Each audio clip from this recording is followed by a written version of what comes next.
তাই তো তোমার আলো আমার লাগে এত ভালো, লাগে এত ভালো।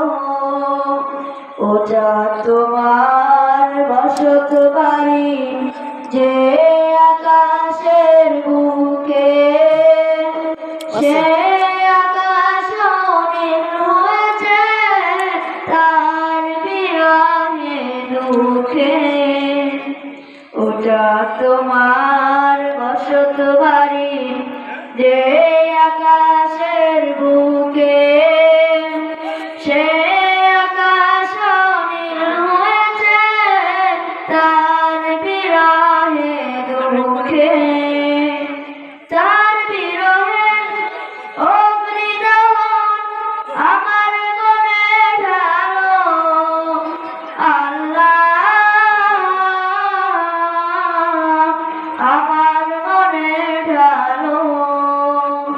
চাঁদ তুমি কি পেয়েছিলে নবীর মুখের আলো, তাই তো তোমার আলো আমার লাগে এত ভালো, লাগে এত ভালো, লাগে এত ভালো, লাগে এত ভালো। আসসালামু আলাইকুম। আলহামদুলিল্লাহ ভাই। ও বন্ধুরা, যারা বিদেশে গিয়েছেন, যারা বিদেশে গিয়েছেন চিকিৎসার জন্য হোক অথবা কাজের জন্য হোক, ভ্রমণের জন্য হোক, আপনার পাসপোর্টে ভিসা লাগানো লাগে। ভিসা লাগানোর পর আপনার ইমিগ্রেশন হয়। ইমিগ্রেশন কাউন্টারে আপনার যাওয়া লাগে।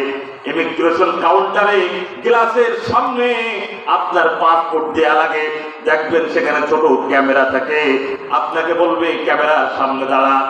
আপনার পাসপোর্ট বন্ধুগণ তারা চেক করবে, অনলাইনের মাধ্যমে আপনার ফিঙ্গারগুলি চেক করা হবে। ইমিগ্রেশন যদি হয়ে যায়, বিদেশে যাওয়ার জন্য আপনার আর কোনো বাধা থাকে না, বিদেশে সরাসরি আপনি চলে যাবেন যদি ইমিগ্রেশন হয়ে যায়।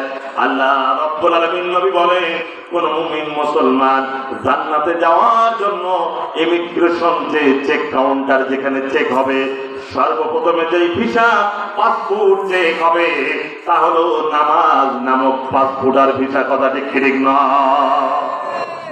নামাজ যা ভালো তার সব ভালো হয়ে যাবে। এই জন্য আল্লাহ রাব্বুল আলামিন অসংখ্য জায়গায় বললেন, তাতাজাফা জুনুবুহুম আনিল মাদাদি'i ইয়াদউনা রাব্বাহুম খাওফান ওয়া তামআ।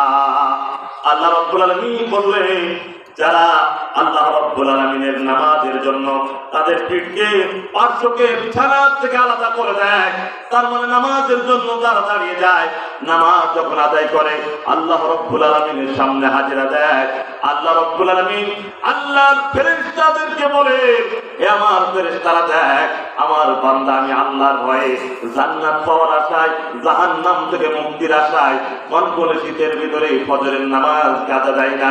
দেখ দেখ আমার বান্দা কত আমি আল্লাহর কুদরতি পায় সাজদা দেয়। শুধু তাই নয়, তারা বলে সুবহানা রাব্বিয়াল আ'লা, সুবহানা রাব্বিয়াল আ'লা, সুবহানা রাব্বিয়াল আযীম। বারবার আমার কাছে দোয়া করে, আমি আল্লাহ রাব্বুল আলামিনের কাছে দোয়া করি। এই মুমিন মুমিনাত বারবার যখন আল্লাহ রাব্বুল আলামিনের কাছে দোয়া করে, আল্লাহ রাব্বুল আলামিন নামাজের মাধ্যমে বান্দা বান্দির দোয়া কবুল করে নেয়। কথা ঠিক নয়? কবুল করে নেয়। এজন্য বারবার অপরজনের মায়েরা নামাজ পড়তে হবে, সকলকে পড়তে হবে। আল্লাহ রাব্বুল আলামিন স্বয়ং নবীজিকে আদেশ দিয়ে বললেন, ওয়া'মুর আহলাকা বিস-সালাতি ওয়াসতাবির আলাইহা। আল্লাহ রাব্বুল আলামিন নবীজিকে বললেন, ওগো নবীজি আপনি আদেশ দেন। আল্লাহ রাব্বুল আলামিন নবীকে বললেন, নবী আপনি আপনার পরিবার পরিজনকে নামাজের আদেশ দেন। নামাজ ছাড়া আল্লাহ রাব্বুল আলামিনের কাছে কোনো বান্দা কবুল হবে না, কবুল হবে না। যারা বলে নামাজ না পড়লেও আমাদের ঈমান ঠিক আছে, এটা গাঁজাখুরি কথা ঠিক নয়। আর ফারকু বাইনাল কুফরি ওয়াল মুমিনি তারকুস সালাহ। একজন মুসলমান আরেকজন কাফেরের মাঝে পার্থক্য হলো নামাজ আদায় করা। নামাজ আদায় করা আর যে নামাজ ছেড়ে দেয় সে মুমিন থাকে না, কথাটি কেটে না, মুমিন থাকে না। আল্লাহর নবী বলেন, মান তারাকা সালাতা মুতাআম্মিদান ফাকাদ কাফার। যে ব্যক্তি ইচ্ছাকৃতভাবে নামাজ ছেড়ে দেয় সে ব্যক্তি কাফের হয়ে যায়, কাফের হয়ে যায়। এজন্য বাবাজির আমার, ভাইর আমার, সবাই নামাজ আদায় করতে হবে। নামাজ এক ওয়াক্ত নামাজ ছাড়া যাবে না। নামাজ যদি কেউ ছেড়ে দেয় সে মুমিন থাকে না। স্বামী তার স্ত্রীকে বলবে, স্ত্রী স্বামীকে বলবে, পিতা তার ছেলেকে বলবে, ছেলে তার পিতাকে বলবে। পরস্পর সমাজের ভিতরে, ফ্যামিলির ভিতরে একজন আর একজনকে নামাজের দাওয়াত দিয়ে নামাজি পরিবার বানাতে হবে, কথাটা কি লিখতে হবে। এ নামাজি থাকা যাবে না।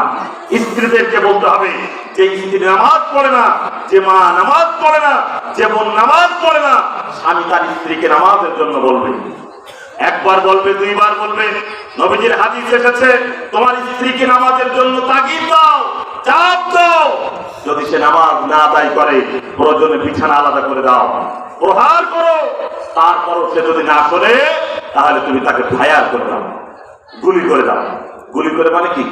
মেরে দিয়া কি করে দেওয়া? তালাক দিয়ে দাও, প্রয়োজনে ছেড়ে দাও। যে স্ত্রীর নামাজ পড়ে না তাকে দাওয়াত দাও, তারপরে বারবার দাওয়াত দাও। তারপরে যদি না চলে, নামাজ না পড়ে, না শোনে, ইসলাম শরীয়তে তাকে ছেড়ে দেওয়া আপনার জায়েজ আছে। তবে আমাদের মায়েরা কিন্তু এখন না। মায়েরা নামাজ পড়ে, বাবাজিরা নামাজ পড়ে, মায়েরা নামাজ পড়ে, ভাইরা নামাজ পড়ে। আর মাদেরকে, মারা যদি নামাজ না পড়ে তাহলে মাদেরকে শুধু এতটুকু কথা শোনাই দেবেন, কেন? আরে তুই তো নামাজ পড়িস রে, আমি দেখি নামাজি দেখে আর একটা মেয়ে আনা যায় কিনা আমি দেখার চেষ্টা করতেছি। ও ভাই, ও দেখবেন নামাজ তখন বিনা ওযুতে আরম্ভ করে দেবে, বিনা ওযুতে আরম্ভ করে দেবে। এই জন্য আমাদের মায়েরা সব জিনিসের ভাগ দিতে চায়, কিন্তু স্বামীর ভাগ দিতে চায়, স্বামীর ভাগ দিতে চায় না। মায়েরা সব দেখবেন, ছেলে চাকরি করে, তার বউ চাকরি করে, স্বামী স্ত্রী দুইজন চাকরি করে, 50-60 হাজার টাকার বেতন। যদি বাচ্চা কাচ্চা না হয় তাহলে স্বামী যদি স্ত্রীকে বলে, আরে ধরি না, এত টাকা কিনা খাবে কি, আরেক জায়গায় কি একটু খোঁজ খবর নেবো না, তার মানে কি বিয়ে শাদী করার একটা লাইন ঘাট দেখবো না। স্ত্রী তখন বলে, হুজুর ওয়াজ করলো শোনো না, নামাজ পড়ো, দোয়া করো, মরা গেছে তো আল্লাহ ফলও দিতে পারে, ফলও দিতে পারে। অর্থাৎ এই কই ওর বুড়ো বানাবে, তাও বিয়ে করতে দেবে না। আসলে না ভাই, ওর আপনার আরেকজন সংসারে আনতেই যাবে না। কারণ মায়েরা সব কিছু ভাগ দিতে চায়, স্বামীর ভাগ দিতে চায় না। আর শুধু তাই নয়, এরা তাই মরে গেলেও যেন স্বামী বিয়ে না করে, বলে যায়, শোনো আমি মরে গেলে যেন তুমি বিয়ে করবে না, তাহলে জান্নাতে গেলে আবার তাহলে আবার এদিকে হয়ে যাবে, তুমি যেন বিয়ে করো না। গল্প মনে পড়ে গেল, এক আল্লাহর বান্দী তার স্বামীর বলতে, শোনো আমি মরে গেলে তুমি কি আবার বিয়ে করবা? অথচ তোর মরার দরকার নেই, তুই বাঁচিয়ে থাকবি, তুই বাঁচিয়ে থাক।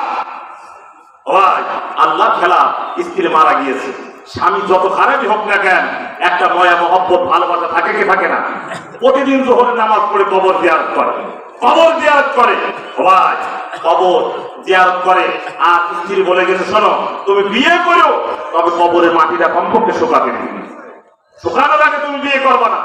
আর ঘটক যারা, তারা তো লাইনে থাকে, কার সঙ্গে কারে জোড়ানো যায়। ঘটক চলে এসেছে, চাচা কাছে, চাচা চাচি তো অনেকদিন হয়েছে মারা গেছে, বলে তারা কবরের মাটি শুকাইছে কিনা দেখে আসে। কি দেখে, পুরো কাদা, কাদা শুকাই যায়। বলে আমি আর ওয়েট করি। ভাই, একদিন মাগরিবের নামাজ পড়ে কবর জিয়ারত করতে গিয়েছেন, অন্ধকার অন্ধকার ভাব, ও পাশে আরেকজন থেকে বালতি আর বদনা হাতে করে আসে। আসসালামু আলাইকুম। ওয়ালাইকুম আসসালাম। দুলা ভাই আপনি এই জায়গায় কেন? তার মানে শ্যালক আর দুলা ভাই এক জায়গায় হয়ে গিয়েছে। বলে আর তুই এই জায়গায় কেন? দুলা ভাই শ্যালক করে কয়, দুলা ভাই আপা বলেছিল যে মনি আমি জীবিত থাকতে কি উপকার করলে আর করলি না তা জানি না, মরার পরে প্রতিদিন আমার কবরে এক বালতি করে যদি পানি ঢালতে পারি আমি মরেও শান্তিতে থাকতে পারবো। ওরে সর্বনাশ, দেখেন মরে গেছে, তাও একসাথে নিয়ে গেছে, তাও বিয়ে না করতে পারে। মায়েরা সব জিনিসের ভাগ দিতে পারে। তবে আমাদের এলাকার মায়েরা অনেক ভালো, এদেরকে বলবেন নামাজ পড়ার কথা বলবেন, পর্দার কথা বলবেন, দেখবেন এরা আপনার জন্য পাগল হয়ে যাবে।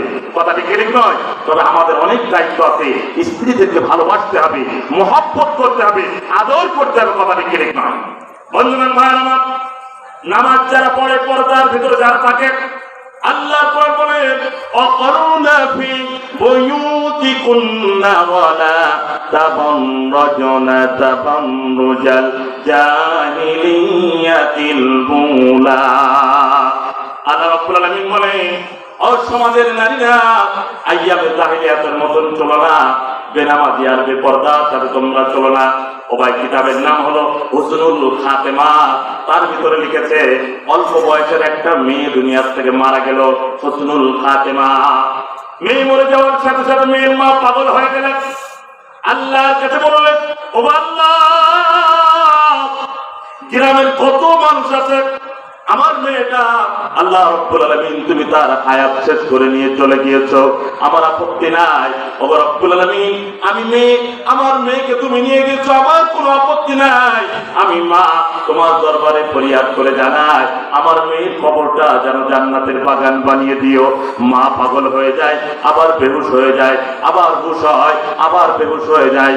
গ্রামের মানুষগুলি, চাচিরা, আম্মা জানেরা, তারা গরম পানি আরম্ভ করলেন বড়ই পাতার দিয়ে।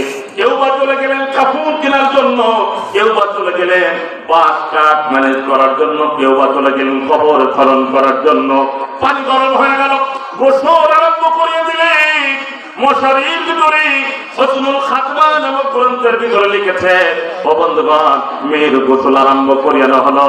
এরপর মেয়ের গরম পানি দিয়ে গোসল করানোর পর নরম কাপড় দ্বারা তার শরীরটা যখন পর্দার ভিতরে মোছানো আরম্ভ হয়েছে, হুসনুল খাতমা নামক গ্রন্থের ভিতরে লিখেছে মেয়ের নাকের কাছে একটু কাপড় গামছা কোয়ালিটি নরম কাপড় নিয়ে যখন মুছতে আরম্ভ করেছে, মেয়ের নাক দিয়ে এক প্রকারের লালা বাহির হয়েছে।